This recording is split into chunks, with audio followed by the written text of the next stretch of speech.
CEO at Allocations. Welcome, Kingsley, and let's start with you on the dollar. It was expected to move towards easing in monetary policy, but as of yesterday, it became clear that this easing might be swift according to the data we have seen and future expectations. And the question here is, are we facing a long-term decline for the dollar that will last for an extended period, or have we perhaps finished with the decline? Yeah, so I expect the US dollar to continue to weaken.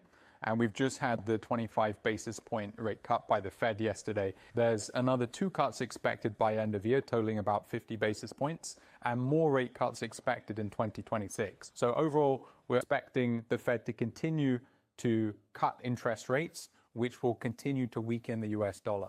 Do you think this correction or the rise in the dollar during yesterday's and today's sessions is temporary? While the Federal Reserve begins to ease, it seems that the European Central Bank is done. The Bank of England is constrained, especially with regard to high inflation. This divergence today in monetary policies, to what extent could it be a strong factor for the euro? Where do you see the euro's target? Yeah, so the euro's targeting a 2% long-term inflation. Euro, you have 2% interest rates and you have 2% inflation. So it's about on par, and it's expected to stabilize at this rate. So if you look at the US, there is room to cut interest rates. You have interest rates at about 4% to 4.25%, and you have inflation at about 2.9%. So there's definitely room to cut interest rates in the US, but in Eurozone, you have interest rates at 2% and inflation at 2%. So I expect these to stay quite stable. In the UK, it's slightly different. You have interest rates about 4% and inflation about 3.8%. So you have quite high inflation, and I expect the Bank of England just today announced keeping rates steady at 4%, and this is important in order to reduce inflation over time. Right.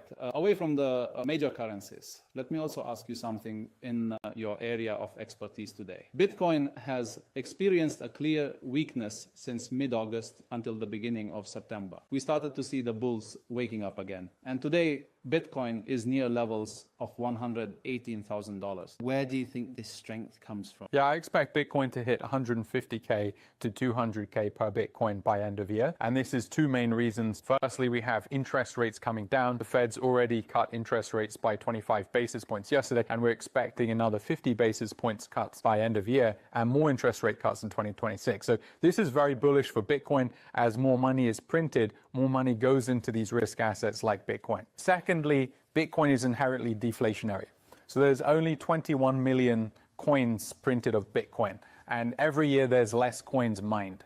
So this means that every year there's less Bitcoin supply going out into the market. This means supply constraint, which means that over time, when more institutions start buying Bitcoin, more retail start buying Bitcoin, it's likely we'll have a very positive price shock. So I believe we're going to hit 150K to 200K Bitcoin by end of year. And Kingsley Advani from Allocations, thank you very much. Thank you.